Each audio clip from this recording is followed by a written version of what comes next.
अस्सलामुअलैकुम वबरकातुहू। मेरा नाम अल्फिया रिया सुतार है। आज हम पौधों में तग़ज़िया यानी ग़िज़ाई तालीफ के बारे में कुछ जानकारी हासिल करेंगे।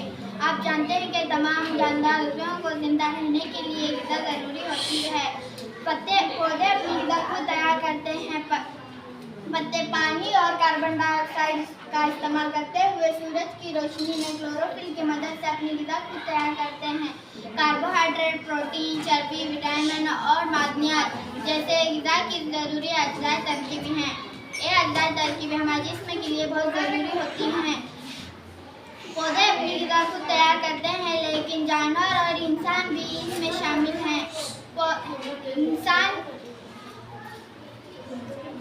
इंसान भी पौधों या इन जानवरों से ग़िज़ा हासिल करते हैं।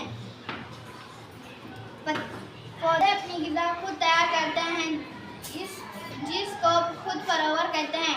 ऐसे पौधे हैं जो अपनी ग़िज़ा खुद तैयार नहीं करते, उनको खुद गैर फरोवर कहते हैं। पत्तों में जो बारीक बारीक मसानदार सुराख होते हैं, जिसे स्टोमेटा कहते हैं, इसके ज़रिए हवा में जो कार्बन डाइऑक्साइड मौजूद होता है उसको हासिल करते हैं। पत्तों में एक सब्ज रंग का पिगमेंट होता है जिसे क्लोरोफिल कहते हैं। इसकी मदद से सूरज की तवानाई हासिल करती हैं, जिसे ग़िज़ा बनाने में किया जाता है। इस अमल को ग़िज़ाई तालीफ कहते हैं। शुक्रिया।